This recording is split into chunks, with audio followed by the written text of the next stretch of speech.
tonight 10:40 on Tyne Tees. We keep you up to date this Wednesday night with the latest news now from the heart of the region.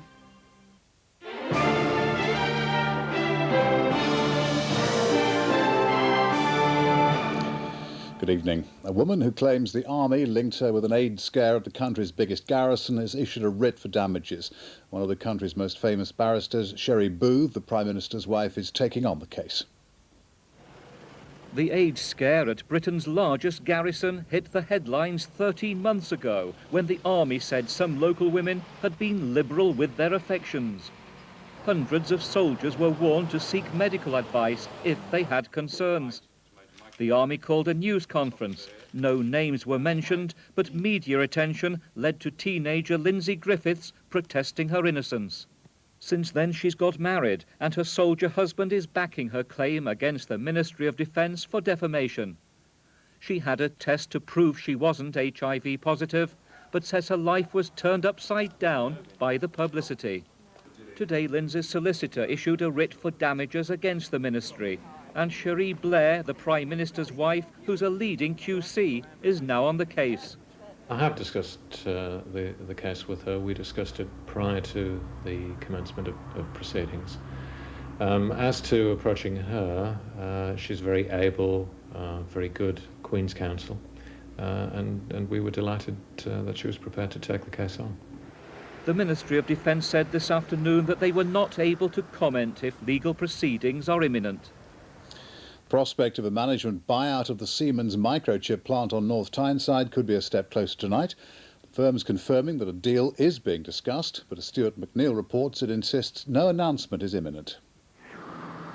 It's no secret that management at Siemens have been trying to put together a rescue package which would save the North Tyneside plant from closure.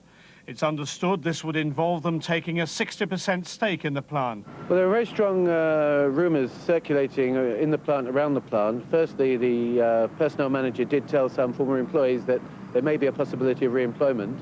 Secondly, a construction company was told last Thursday to stop some demolition work on the site because there would be a management buyout. And thirdly, in the city, there are rumours that venture capital has been put together for a management buyout. Since the shock closure announcement last July, Siemens have been desperately trying to find a buyer. A management buyout now seems to be about the only viable option left, and there are some grounds for optimism with a recovery in the world semiconductor market. The price of microchips has soared to $10 a chip in recent weeks. But time is fast running out. A further 200 employees are due to leave on Friday, leaving around a quarter of the original 1,100 workforce to carry on with decommissioning work.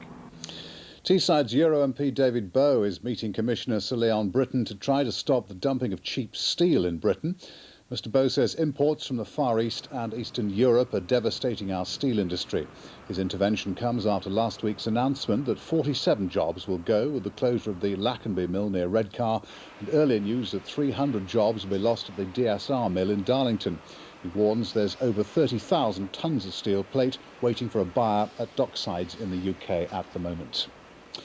More than 100 college staff have had their jobs saved thanks to the approval of a merger. Huff Hall Agricultural College was established in 1940. It's one of the most respected in the country, but it's heavily in debt. By contrast, East Durham Community College is making a profit. The Further Education Funding Council has now approved plans to merge the two. Supporters of the move appealed to Tony Blair for support. An order for the merger will be laid before Parliament next month. The go-ahead's been given for a controversial new cinema complex in Newcastle. The £16 million entertainment centre will be built on the Cattle Market car park close to the site of the new International Centre for Life. As well as a multi-screen cinema, it'll house a bowling alley, restaurants and a casino. 450 new jobs are expected. A public inquiry was held after objections from supporters of other similar projects. Well, let's move on to football. Former Middlesbrough star Juninho has been on a secret mission to the West Midlands. Tonight, the Brazilian is back in Spain and is reported to be thinking over a move to Borough's Premiership rivals Aston Villa. Juninho flew into Birmingham to open talks with Villa chairman Doug Ellis and manager John Gregory and was spotted leaving Villa Park. Borough claimed they have first refusal should the player leave Atletico Madrid. But Villa say they've agreed personal terms and all that remains to be sorted out is a transfer fee. Well, finally, Scarborough's match against Leyton Orient in the Nationwide League Division 3 was postponed due to a waterlogged pitch. Don't forget, we've got a football special tonight on Tyne Tees. Beardsley's Big Night, the best of the action from Peter Beardsley's testimonial kick-off, is straight after this news, in which case I shall not talk any more and leave you to it, apart from saying good night. Goodbye.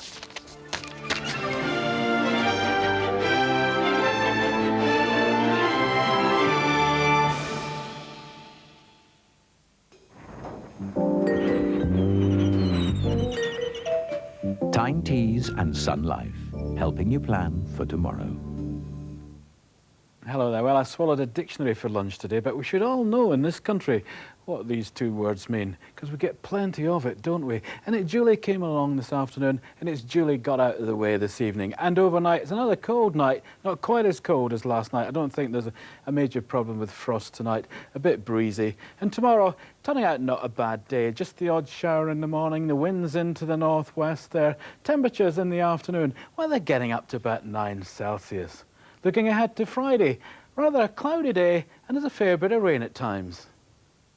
For a 7-day regional forecast, call the Tyne Teas weather line on 0336 405 440.